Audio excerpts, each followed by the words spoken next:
亲爱的朋友们，欢迎来到微光夜读。徽州市最大的律师事务所里，气氛压抑得让人喘不过气。经核算，高振邦先生名下所有房产、股权及现金资产总计约6000万元人民币，由其长子高建国、次子高建军共同平分继承。律师话音刚落，大舅高建国啪的一声，一巴掌拍在红木会议桌上，满脸的横肉因激动而颤抖。听见没？6000万都是我们的。二舅高建军虽然没那么粗俗，但嘴角那抹压抑不住的得意笑容，像针一样刺眼。他慢条斯理地端起茶杯，吹了吹浮沫，皮笑肉不笑地转向角落里的我母亲高秀兰：“姐，这些年辛苦你了，要不是你在家尽心尽力地伺候咱爸，我跟大哥也没法安心在外面打拼事业。”他顿了顿，话锋一转：“你这份付出呢，我们哥俩都记在心里，以后逢年过节肯定忘不了去看你。”这话听着客气，实则字字诛心。我看着身旁母亲那瞬间失去血色的脸，和他那双死死攥着衣角、指节发白的手，胸中的怒火噌的一下就窜了上来。凭什么照顾外公整整5年的人是我妈，端屎端尿、彻夜不眠的人是我妈，到头来她就像个被用完就丢的抹布，连句像样的人话都换不来。这一切都得从外公去世那天说起。接下来开始我们本期故事，记得点击订阅并开启小铃铛。外公高振邦的葬礼是我母亲高秀兰一个人操持的。灵堂里，她穿着一身洗得发白的黑衣，眼睛红肿得像2个核桃，嘴唇干裂起皮。她就那么静静地跪在蒲团上，机械地给每一个前来吊唁的亲友磕头回礼，麻木地往火盆里添着纸钱。他的悲伤是沉默的，是浸在骨子里的。而我的2位舅舅，大舅高建国和二舅高建军，则更像2场宴席的主人。他们穿着崭新的黑西装，精神抖擞地站在门口，和每一位来宾握手寒暄，声音洪亮：“哎呦，陈厂长，您能来，咱爸在天之灵都高兴。李局长您好您好，快里面请。我姐秀兰，别光顾着哭了，快过来招呼一下李局长。”大舅扯着嗓子喊，生怕别人不知道他认识这些有头有脸的人物。二舅则拿着个小本子，挨个记录着礼金的数额，嘴里不停地念叨：“宏发集团王总5000，城建的刘科长3000。”那副认真的模样，不像是在办丧事，倒像是在盘点1年的收成。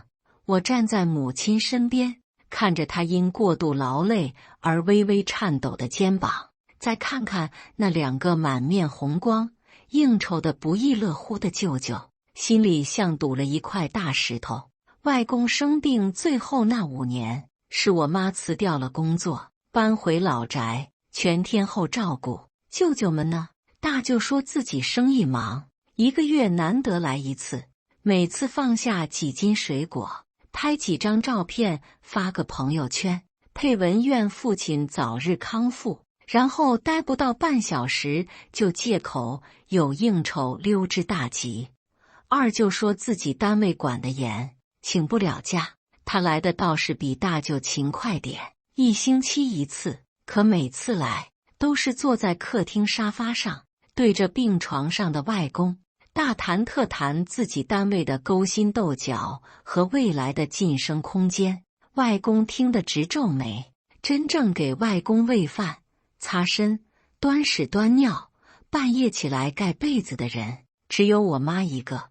外公老年失禁，身上味道重，舅舅们每次来都站得远远的，我妈却从不嫌弃，每天都把外公收拾得干干净净，房间里也没有一丝异味。我清楚地记得，有一次外公半夜便血，情况危急，我妈一个人根本弄不动他，打电话给2个舅舅，一个说在陪客户喝酒，一个说老婆孩子睡了出不来。最后是我妈咬着牙求了邻居家的叔叔，才一起把外公背下楼送去了医院。那天晚上，我妈一个人守在急诊室外，哭得像个孩子。这些事舅舅们好像都忘了。宾客散尽，灵堂里冷清下来，我妈刚想坐下歇口气，大舅高建国就一屁股坐到她身边，搓着手，迫不及待地开了口：“秀兰啊，爸的后事办得差不多了，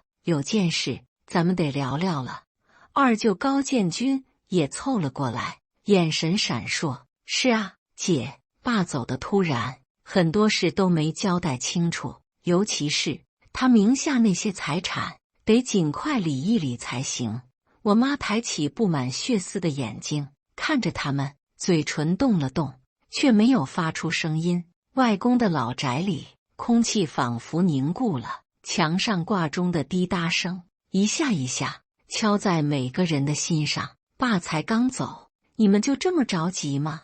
母亲的声音沙哑，带着一丝疲惫的颤抖。大舅高建国把眼一瞪，嗓门立刻提了起来：“什么叫着急？秀兰，你这话说的可就不对了。人死如灯灭，入土为安了，咱们这些活人总得把爸留下的事处理干净吧？这叫责任。”他说的义正言辞，好像自己才是最深明大义的那个。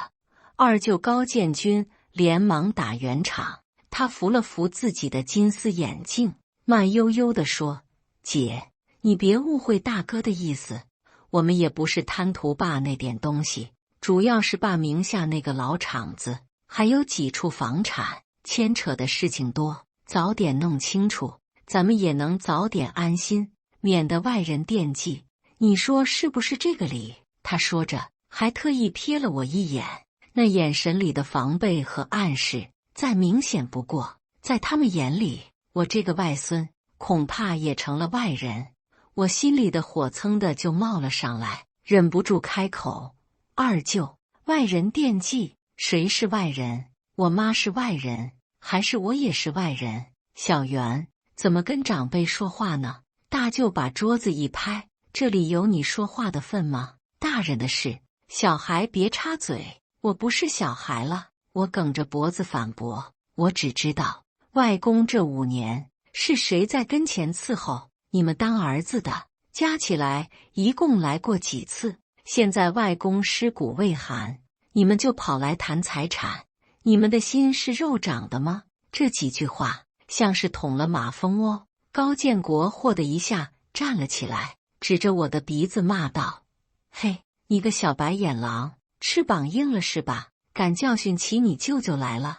你妈怎么教你的？没大没小。我妈没教我别的，就叫我要有良心。你……”高建国气得脸色涨红，扬手就要打我。够了！母亲低沉地喝了一声，站了起来，挡在我面前。她瘦弱的身体此刻却像一座山。她看着自己的2个亲弟弟，眼神里充满了失望和悲凉。爸的头七没过，我不想跟他老人家在天之灵前吵架。他一字一顿地说：“你们要是真有孝心，就等过了头七再说。你们要是等不及……”他顿了顿，深吸一口气：“那就按你们的意思办吧。”说完，他转身走进外公的房间，关上了门。那扇门仿佛隔开了2个世界。大舅和二舅面面相觑，脸上都有些挂不住。哼，真是好心当成驴肝肺。大舅嘟囔了一句，二舅拉了拉他的衣袖，压低声音说：“行了，哥，姐在气头上，别跟他计较。反正爸的遗嘱在律师那儿，他同不同意都得按法律来。咱们走，找律师去。”说完，2人便头也不回地走了。我看着他们离去的背影，又看看母亲紧闭的房门，只觉得一股寒意从心底升起。亲情在金钱面前，原来真的如此不堪一击。接下来的几天，家里陷入了一种诡异的安静。母亲每天大部分时间都待在外公的房间里，默默地整理着他的遗物，一件旧衣服，一张老照片，他都能对着看上半天。他不哭，也不说话，但那份深沉的悲伤却让整个屋子都变得沉重。我试着劝他：“妈，您别太难过了，外公肯定也希望您能好好的。”他只是摇摇头，然后从外公床头的抽屉里拿出一个小盒子，递给我：“小袁，你把这个收好。”我打开一看，是一张银行卡，这是你外公去年硬塞给我的。母亲的声音很轻，她说密码是我的生日，让我别亏待自己，想买什么就买什么。可我怎么能用他的养老钱呢？他一辈子省吃俭用，不容易。他说着，眼圈又红了。这张卡我一次都没动过，等事情了，你帮我还给你2个舅舅吧。我捏着那张薄薄的卡片，却觉得有千斤重。这就是我的母亲，一个心里永远装着别人，唯独没有自己的女人。我忍不住想起小时候的事。那时候家里穷，母亲是家里的老大，早早就不上学了，进厂当工人，挣钱供2个舅舅读书。我清楚地记得，大舅要娶媳妇，彩礼不够，是我妈把准备给我交学费的钱全都拿了出来。那天晚上，她是在灯下一针一线的给我缝书包，熬了一个通宵。二舅上大学，嫌学校食堂的饭菜不好，每个月生活费都超支，是我妈每个月都从自己微薄的工资里省出1/3来寄给他。而那几个月，我们家饭桌上几乎顿顿都是咸菜配白粥。可这些付出换来了什么呢？换来的是他们心安理得的索取和此刻理直气壮的冷漠。周4下午，二舅的电话打了过来，语气不容置疑：“姐，我跟大哥已经约好了张律师，明天上午9点在律师事务所宣读咱爸的遗嘱，你跟小袁务必准时到。”“知道了。”母亲平静地回答。挂了电话，她看着窗外，久久没有说话。我知道她心里一定很难受，但她从不把脆弱表现出来。第2天，我陪着母亲走进了那间决定命运的律师事务所。那一天，徽州市的天气格外阴沉，律师事务所的会议室里冷气开得很足。我和母亲到的时候，2个舅舅已经到了，他们西装革履，头发梳得油光锃亮，正跟一位看起来很精干的律师谈笑风生。看到我们进来，他们脸上的笑容淡了些。大舅高建国清了清嗓子，指着身边的空位，颐指气使地说：“坐吧。”母亲点点头，拉着我在最远的位置坐下，等待律师准备文件的间隙。会议室里没人说话，气氛尴尬的能凝出水来。大舅似乎觉得有些无聊，开始旁若无人的跟他弟弟规划起未来。建军，等拿到钱，我先把现在那破别克给换了，换个大奔 S 级的，开出去才有面子。哥，你小点声。二舅高建军嘴上劝着，脸上却带着笑意。姐还在这儿呢，爸刚走，咱们这样影响不好。他说是这么说，但声音不大不小，正好能让会议室里每个人都听得清清楚楚。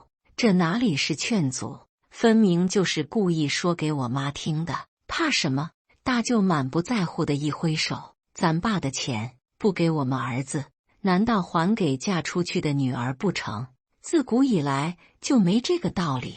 我妈的脸色又白了一分，她的手放在膝盖上，紧紧地攥成了拳头。我气得浑身发抖，刚要站起来理论，就被我妈一把拉住了。她对我摇了摇头，眼神里是一种近乎哀求的平静。我只能强忍着怒火，重新坐下。但我能感觉到，我妈拉着我的那只手冰冷的没有一丝温度。终于，律师拿着一个牛皮纸密封袋走了进来，他环视了一圈，最后目光在我母亲身上停顿了2秒，表情有些复杂。人都到齐了，他把密封袋放在桌上，声音沉稳：高振邦先生生前委托我立下了这份具备法律效力的遗嘱，现在由我来为大家宣读。他撕开密封条，从里面抽出一份文件。会议室里瞬间安静的掉根针都能听见。我看到大舅和二舅都不由自主地挺直了腰板，身体前倾，眼神死死地盯着那份文件，喉结上下滑动，充满了贪婪的渴望。我妈则低下了头，看着自己的脚尖，仿佛即将到来的宣判与她无关。可我知道，她比谁都在意，那不是在意钱，而是在意一份来自父亲最后的，哪怕只有一丝一毫的肯定。我高振邦于此立下遗嘱，对我名下所有财产做出如下安排。张律师的声音平稳而清晰，在安静的会议室里回荡，我的心提到了嗓子眼。第一，我位于徽州市长青路112号的房产，以及位于城南开发区的厂房及土地所有权，在我去世后，由我的长子高建国、次子高建军共同继承。听到这里，大舅的脸上已经露出了抑制不住的喜色，他用手肘碰了碰旁边的二舅，得意地挑了挑眉毛。张律师没有停顿，继续念了下去。第二，我名下持有的徽州纺织集团15%的股权，以及本人银行账户内的所有现金、理财产品，经清算后，同样由我的长子高建国、次子高建军平均分配。律师顿了顿，抬起头补充了一句：根据初步估算，以上所有资产总价值约在6000万元人民币。6000万这个数字像一颗炸雷，在房间里炸响。大舅高建国再也忍不住了，他霍的一下从椅子上站了起来，因为过度兴奋，脸上的肌肉都在抽搐。好，爸果然没糊涂，他大声地喊着，好像在宣布一场伟大的胜利。二舅高建军虽然还坐着，但那副金丝眼镜后面的眼睛已经笑成了一条缝。他伸出手，重重地拍了拍大哥的肩膀，一切尽在不言中。他们兄弟俩沉浸在巨大的狂喜里，旁若无人地庆祝着。而会议室的另一头是死一般的沉寂。我能清晰地看到，当平均分配4个字从律师口中吐出时，我母亲的肩膀不易查带地垮了下去。她一直低着头，我看不清她的表情，但我看到她放在膝盖上的那双手用力地绞在一起，指节因为过度用力已经泛出了青白色，一分都没有。她5年的青春，5年的付出，寸步不离的守护，到头来在遗嘱里连一个字都没有被提起。姐，二舅志得意满的声音响了起来。他转向我和母亲，脸上挂着胜利者的悲悯的微笑。真是辛苦你了，这些年要不是你，我跟大哥也没法安心在外面打拼。你放心，你对咱爸的这份情，我们记着，以后绝对亏待不了你。这番话比直接的嘲讽还要伤人10000倍。他将母亲的孝顺定义成了一份可以被他们随意偿还的人情。我看到母亲的身体在那一刻剧烈地颤抖了一下。律师读完，将文件合上，平静地看着这一切。好了，大舅高建国大马金刀地坐回椅子上，大手一挥，既然遗嘱都念完了，那就赶紧办手续吧。我下午还约了人看车呢。他说着，甚至挑衅般的看了我母亲一眼。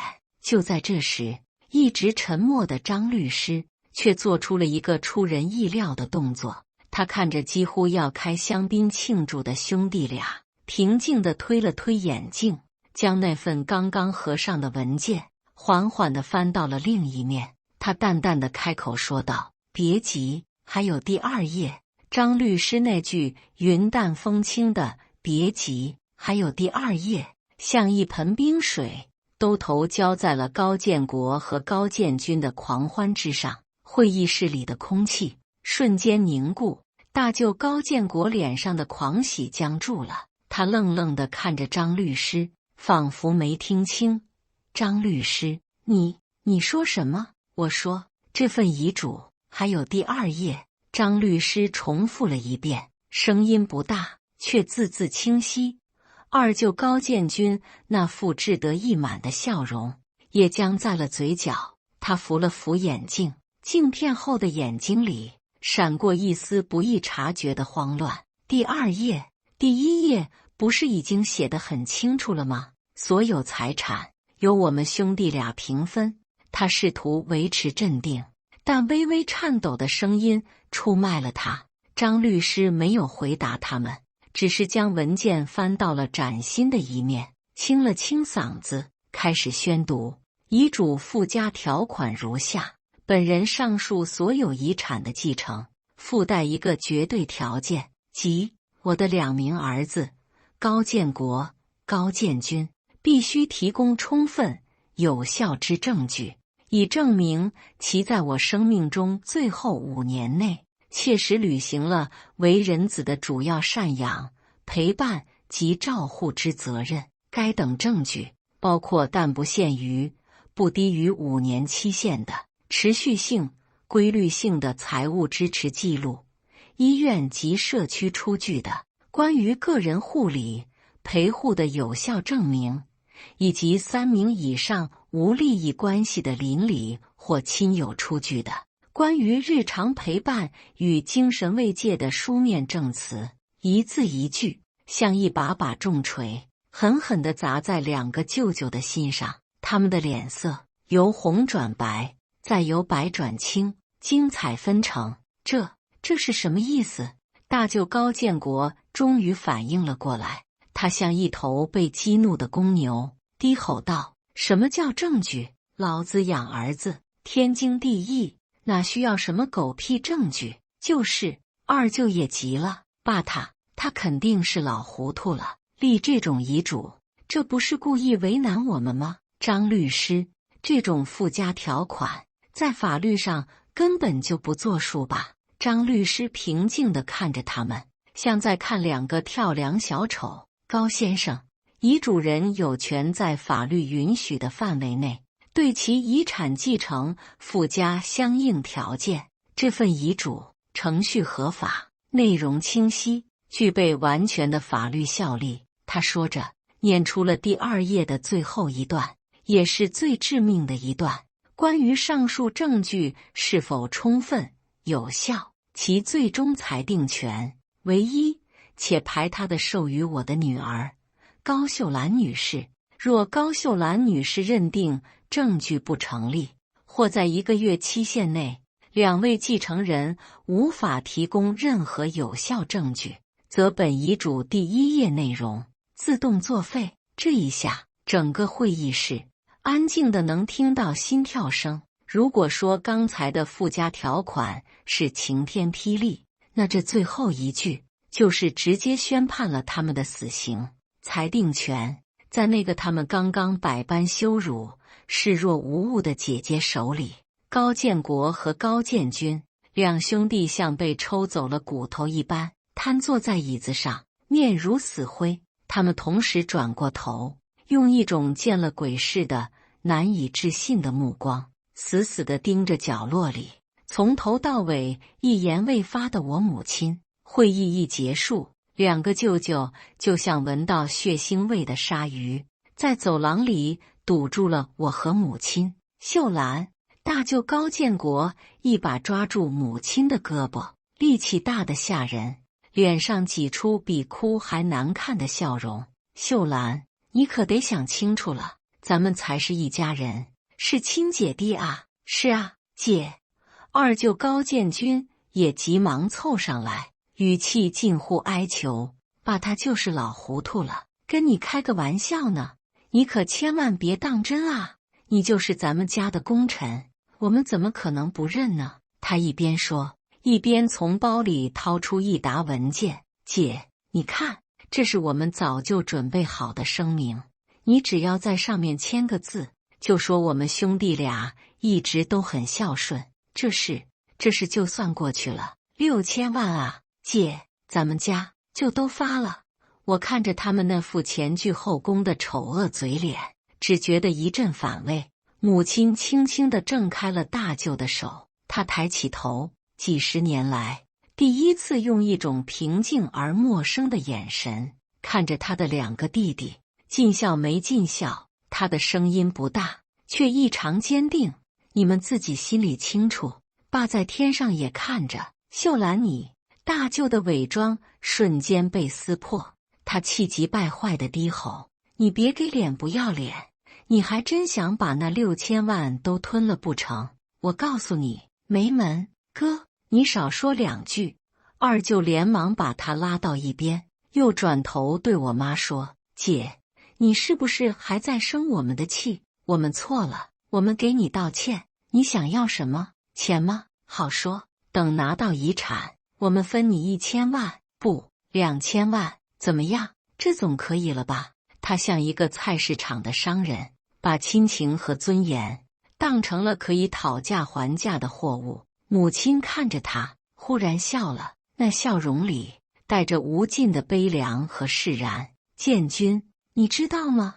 爸住院的最后那年，最想念的人是你们。他总跟我说，想吃你小时候最爱吃的你妈做的打卤面。他总拉着我的手，让我给他讲你们小时候调皮捣蛋的事。他不是老糊涂了，他比谁都清醒，他只是想用他自己的方式给你们上最后一课。”说完，他不再看他们一眼，拉着我径直从他们中间穿了过去。身后传来大舅气急败坏的咒骂声和二舅懊恼的跺脚声。回到家，母亲像是被抽走了所有力气，坐在沙发上一动不动。我知道他赢了，但他一点也不开心，手心手背都是肉。这场胜利的代价是亲情的彻底决裂，而另一边，一场手忙脚乱的证据伪造行动已经开始了。舅舅们开始疯狂地翻箱倒柜，寻找一切能和孝顺沾边的东西。他们甚至打电话给八竿子打不着的亲戚，想让他们帮忙做伪证，说自己是大孝子。他们以为只要拼凑出一些所谓的证据，就能逼迫母亲就范。他们太不了解我母亲了，更不了解我外公为这场考试准备的有多么充分。接下来的1个星期，我和母亲也开始着手准备我们的证据。那不是为了反击，而是为了还原一个真相，为了告慰外公的在天之灵。我们第一站去了徽州市中心医院的档案科，母亲拿出身份证和外公的死亡证明，申请调取外公生前最后5年的所有住院记录和缴费凭证。当工作人员将厚厚的一摞文件递给他时，我的眼眶湿了。那一沓文件至少有上百页，每一张住院单上家属一栏，签的都是同一个名字高秀兰，每一张缴费单的付款人也都是高秀兰，其中有几十张单子，缴费时间是凌晨2、3点。可以想象，在无数个深夜里，是我的母亲一个人在空旷的医院走廊里为外公的生命奔波。我们还找到了当年负责外公床位的护士长，护士长已经快退休了，但对我们印象很深。我记得你们，高秀兰大姐可是我们科室出了名的孝顺女儿。护士长感慨地说，老爷子住了那么多次院，说实话，我就没见过他那2个儿子来陪过几次夜。倒是高大姐，整整5年啊，几乎就没睡过一个安稳觉。护士长表示，他非常愿意以个人名义为我母亲出具一份书面证明。离开医院，我们又回到了外公生前住的老宅小区。我们没有刻意去找谁，只是母亲像往常一样去楼下的小花园里坐了坐。很快，那些看着外公也看着我母亲一路走来的老街坊们都围了过来。秀兰啊，你可算是熬出头了。楼下的王阿姨拉着我妈的手，激动地说，你那2个弟弟简直就不是人。老爷子病着的时候，一个个躲得比谁都远，现在倒有脸出来争家产了。就是旁边的李大爷也义愤填膺，我们这栋楼的人都可以给你作证，这5年是谁天天推着老爷子下楼晒太阳，是谁一口一口的喂饭，我们眼睛又没瞎。秀兰，你需要我们做什么？尽管开口，我们给你联名写证明信。看着群情激愤的邻居们，我才明白，人心原来是一杆秤，谁好谁坏，大家心里都清清楚楚。最后，我想起了那张银行卡，在我的坚持下，母亲同意去银行查一下流水，结果和我预料的一样，外公的账户在过去5年里，除了每月固定的退休金入账外，没有任何一笔大额支出。而母亲递进去的那张副卡，5年来的交易记录是0，她真的1分钱都没有动过。拿着这份银行流水，我母亲的手都在微微颤抖。这不是一份财产证明，这是一份沉甸甸的父爱和一份干干净净的孝心。1个月后，还是那间会议室，气氛却和上次截然不同。我和母亲依旧坐在角落里，但这一次，母亲的腰背挺得笔直，而对面的2个舅舅则显得有些底气不足。尽管他们面前也放了一个文件袋，但那薄薄的厚度看起来就没什么分量。张律师，我姐，大家都来了，那咱们就开始吧。二舅高建军清了清嗓子，试图掌控局面。张律师点点头，按照遗嘱规定，今天是高建国先生和高建军先生出示赡养证据的最后期限，2位可以开始了。大舅高建国迫不及待地打开文件袋，将里面的东西一件一件地摆在桌上，像是在展示自己的战利品。张律师，我姐，你们看好了。他先拿出几张照片，照片上是他和二舅笑容满面地站在外公的病床前，手里还提着果篮。这是我们去看望爸的时候拍的，有图有真相吧？接着他又拿出一张银行转账凭证的复印件，还有这个，3年前我给爸赚了5000块钱，备注写得清清楚楚，孝敬费，这总算是财务支持了吧？最后二舅又补充了一份东西，那是一封信，信纸都有些旧了，这是我一个朋友写的证明信。二舅推了推眼镜，得意地说，他可以证明我跟大哥经常在外面跟朋友说起咱爸的病情，心里一直都惦念着他，这就是精神陪伴的最好证明。他们展示完毕，得意洋洋地看着我母亲，姐，你看，照片、转账、人证，我们样样都有，这证据总该算是充分有效了吧？你现在可以签字了吧？别再耽误大家发财的时间了。大舅的语气里又带上了那种命令式的傲慢。母亲没有说话，只是将目光投向了张律师。张律师会意，将我们准备好的那个厚厚的文件夹放到了桌子中央。既然二位已经展示完毕，那么现在请允许我代表高秀兰女士展示一下她手中的证据。那个文件夹被打开，张律师拿出的第一样东西就把2个舅舅的脸打得啪啪作响。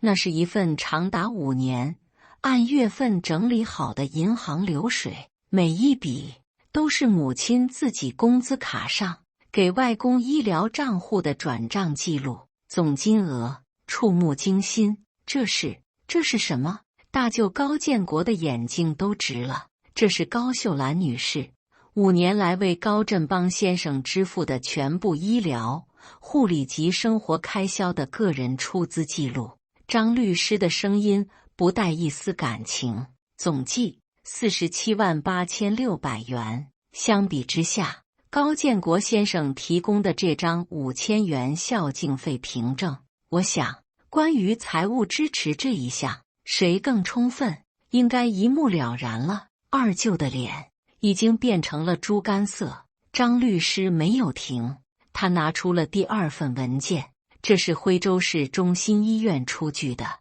高振邦先生5年来的完整住院陪护记录，上面每一次的陪业家属签字都是高秀兰女士。而关于2位先生的探视记录，很遗憾，医院的系统里一次都没有。这不可能！大舅吼道：“我们明明去过。”哦，是的，张律师点点头。关于您2位提供的照片，我们也咨询了医院的护士长，他证明您2位的探视通常发生在下午3点，那是明文规定的家属探视时间，而探视时长平均为15分钟。护士长将这种行为定义为打卡式探视。噗嗤一声，我没忍住笑了出来。舅舅们的脸已经不能用难看来形容了。张律师继续他的攻击。最后，这是小区23位邻居的联名证明信，他们都愿意以人格担保，证明5年来是高秀兰女士一人在对高振邦先生进行日常的全部照护。一份又一份的铁证，像一座又一座的大山，压得2个舅舅喘不过气来。他们所谓的证据，在母亲这如山铁证面前，简直就像个笑话。不，我不信！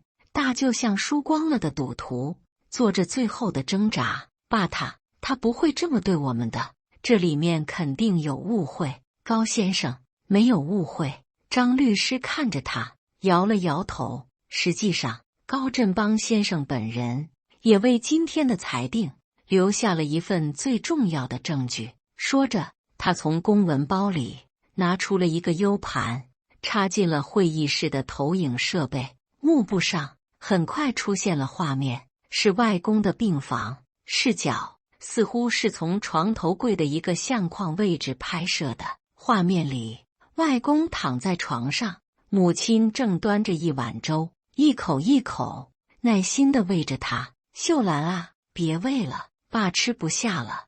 外公的声音很虚弱，爸，再吃一口就一口，不吃饭，身体怎么好得起来？母亲的声音带着温柔的哄劝。画面一转，是深夜，母亲趴在床边睡着了。外公醒了，颤颤巍巍地伸出手，想帮母亲把滑落的毯子拉好。画面再转，是大舅来了，他站在离病床3米远的地方，皱着眉头，大声地打着电话。哎呀，知道了，味道大，我站门口呢，马上就走，你催什么催？画面又一转，是二舅来了，他坐在椅子上，看着手机，不耐烦地对外公说：“爸，您就安心养病，单位那点事您不懂，跟您说了也白说。”一幕一幕，真实的让人心碎。当最后画面定格在母亲一个人坐在床边，看着窗外默默流泪的背影上时，整个会议室鸦雀无声。2个舅舅像被雷劈了一样僵在原地，脸色惨白如纸。所有的画面播放完毕，张律师关掉了投影，他转向我母亲高秀兰女士，现在根据高振邦先生遗嘱的授权，请您对高建国先生、高建军先生所提供的赡养证据是否充分有效，做出最终的裁定。母亲缓缓地站起身，她看着对面那2个失魂落魄的弟弟，眼神里没有胜利的喜悦，只有一种化不开的悲哀。他开口，声音有些发颤，但很快就变得清晰而有力。我认定他们的证据不成立。这几个字像法官的最终宣判，让高建国和高建军彻底瘫了下去。不，姐，你不能这样！二舅第一个反应过来，他冲到我母亲面前，几乎要跪下。姐，我们错了，我们真的错了。你看在爸的面子上，看在我们是亲弟弟的份上，你再给我们一次机会吧。是啊，秀兰，大舅也连滚带爬的过来。钱我们分你一半。不，我们都不要了，都给你，只要你签字，你让我们做什么都行。看着他们丑态百出的样子，我只觉得恶心。母亲摇了摇头，已经晚了。张律师在这时站了出来。既然高秀兰女士已经做出裁定，那么根据遗嘱第1页的内容自动作废。他将文件翻到了第2页的最后。现在我将宣读本遗嘱的最终且不可撤销的条款。若我的儿子高建国、高建军未能满足上述继承条件，则本人名下全部6000万元遗产将注入以本人名义成立的高振邦养老慈善信托基金。该基金的唯一指定管理人及终身受益人为我的女儿高秀兰。她有权动用基金内的所有款项，用于其本人的生活、养老以及任何他认为有意义的与扶助孤寡老人相关的慈善事业。任何人不得干涉。当最后一个字落下，高建国和高建军彻底绝望了。他们不仅1分钱都拿不到这笔巨款，还以一种他们最不能接受的方式，完完全全的归了那个他们最看不起的姐姐。不！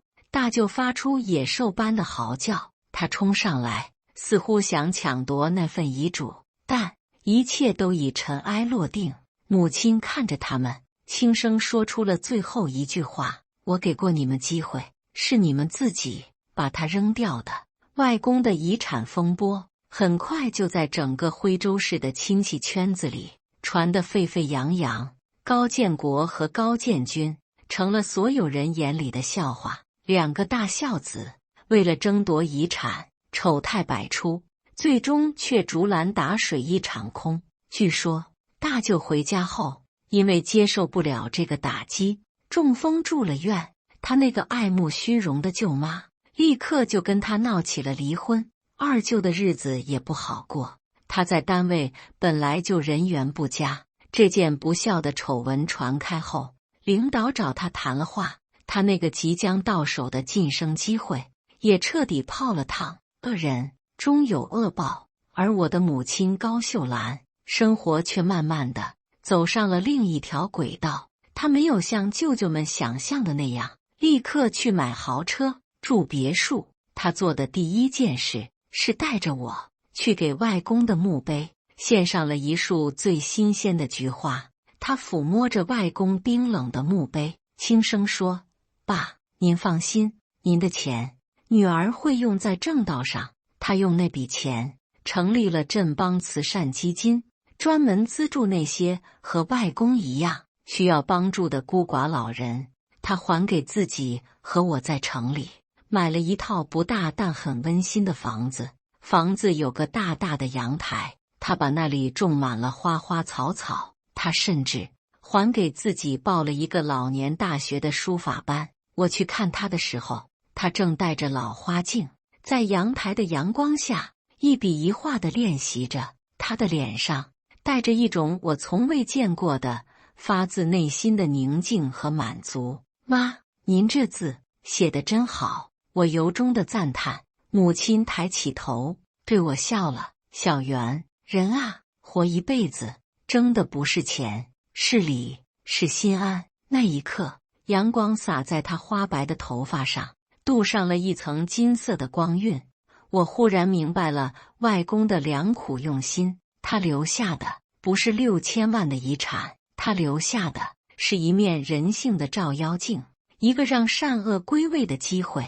他更是用自己的方式，将那个被生活和亲情压得喘不过气的女儿，从枷锁中彻底的解放了出来，让她终于可以为自己活一次了。感谢大家的观看，本期故事精彩吗？欢迎大家在下方评论区吐槽。如果你喜欢这类故事，记得点击订阅微光夜读，并分享给更多的人，这会对我帮助很大。再次感谢大家的观看。